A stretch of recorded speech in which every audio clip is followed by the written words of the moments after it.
जिसे कहते हैं हम कैसे माने कि भगवान हैं, हम भगवान के हैं, कैसे माने, क्या प्रमाण है आपके पास?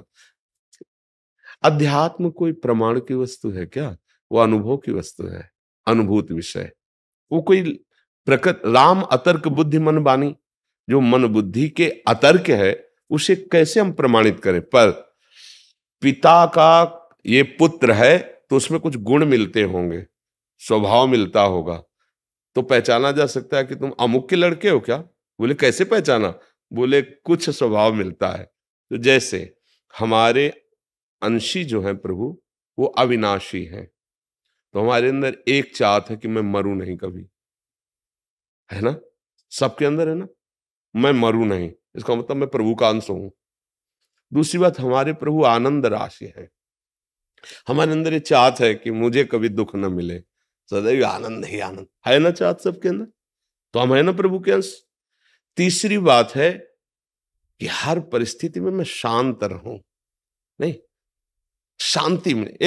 ये दुनिया प्रपंच छोड़ो, कुछ मिनट तो यार शांत रहने दो, शांति की चाह है, क्योंकि हमारे जो प्रभु है ना, शांताकारम, तो है ना हम प्रभु के अंश, क्योंकि हमें शांति चाहिए। चौथी बात, हम सबसे बड़े बनना चाहते हैं, नहीं बनना चाहते। विद्वान तो सबसे बड़े विद्वान, पहलवान तो सबसे बड़े पहलवान, और चोर तो सबसे बड़े चोर, हिंसक तो सबसे बड़े हिंसक, मतलब जो जहां है वो सबसे बड़ा बनना चाहता। क्यों? क्योंकि सबसे बड़ा जो है उसका वो बच्चा है प्रभु का, अजय अविनाशी अद्वितीय, उसी का वो अंश है, इसलिए उसके अंदर आता है मैं सब पर विजय पाऊं, जिस डिपार्टमेंट में हूं जाऊं, सबसे बड़ा बन जाऊं।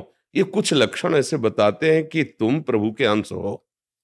बोलो सबकी मांग है ना, ये पूरा प्रयास इसी के लिए है कि नहीं? ये चार बातें अपने जीवन में देखो, सबका प्रयास, विद्वान मूर्ख बेविचारी इंद्रिय जीत, जो भी जहां भी जैसा भी, ये चार बातें सबकी मांग है। मैं अविनाशी हो जाऊं, मरूं नहीं, मुझे कभी दुख न मिले, सदा आनंद में रहूं, मैं कभी अशांत न हूं, शांति प्राप्त हो, और मैं सबसे बड़ा बन जाऊं, है ना? ये चारों बातें प्रमाणित करती हैं कि मैं भगवान का बच्चा हूं, क्योंकि ये भागवतिक लक्षण है। और अनुभव करो तुम्हारे अंदर ये है कि नहीं है, इसका मतलब तुम भगवान के अंश हो। और ये चारों बातें जगत में नहीं मिलेंगी, ये जगदीश में मिलेंगी। जगत में तुम चाहे जितने बड़े बन जाओ, तुम्हारे बाप कोई न कोई है, किसी भी डिपार्टमेंट में कहीं भी, आपकी पहुंच नहीं लेकिन आपसे बढ़कर है, विद्या में तो, गुण में तो, बल में तो, क्योंकि वो अनंत है। इसलिए खोजते चले जाओगे तो एक महाबलशाली मिलेगा जिसके बल के आगे किसी का बल नहीं, जाके बल लवलेस थे जीते चराचर धार। वो प्रभु जिसके एक लव मात्र बल से चराचर जगत पर विजय प्राप्ति की। अरे दस्कंदर, मैं उनका दास हूं जिनकी प्रिया का अपहरण करके तू लाया है। वो महाबल, वो महाज्ञान समुद्र, वो महारूप समुद्र, जो भी जैसे भी, हमारा परम लक्ष्य है भगवान की प्राप्ति। ज्ञानी जन जिसे आत्मा कहते हैं, योगी जन उसे परमात्मा कहते हैं, भक्त जन उसे भगवान कहते हैं, प्रेमी जन उसे अपने प्यारे लाडिले कहते हैं।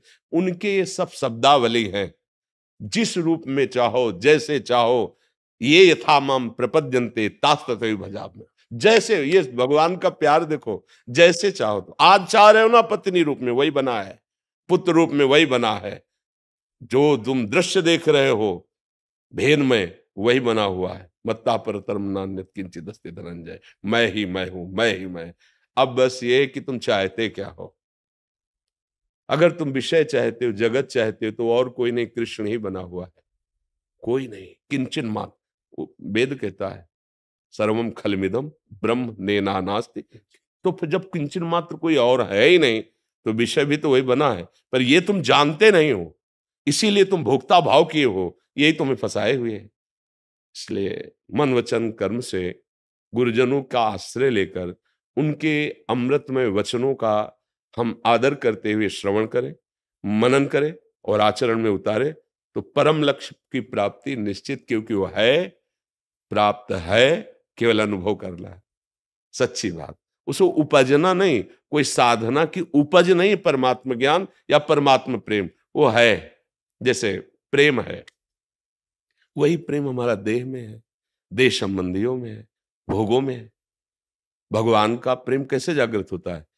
सबकी ममता ताग बटोरी, वो मम पद मन बांध पर डोरी, वही प्रेम है ना, वही बिखर गया असत में तो राग कहा गया, मोह कहा गया, आसक्ति कही गई, लेकिन वही समिट गया प्रभु की तरफ तो अनुराग कहा गया, प्रेम कहा गया।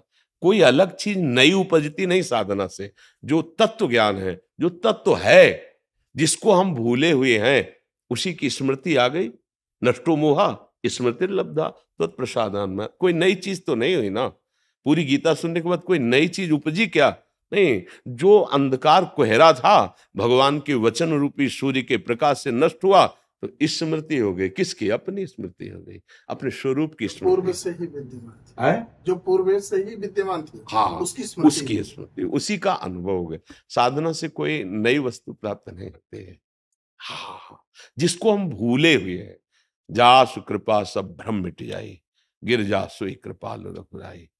गुरु प्रसन्न साहब अनुकूला, और मिटी सकल कल्पित भय सूला। जो कल्पनात्मक भय था रस्सी में सांप का, वो भय नष्ट हुआ। न सांप पहले था, न वर्तमान में है, न भविष्य में रहेगा।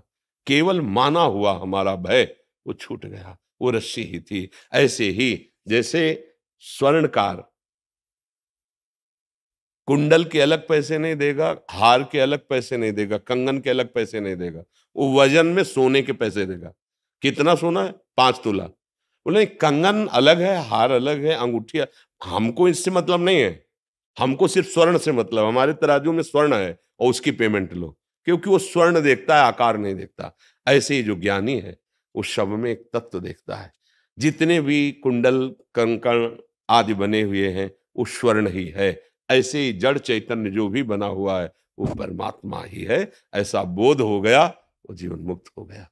जीवन मुक्तता ही, भगवत प्रेम ही इस जीवन का चरम लक्ष्य है।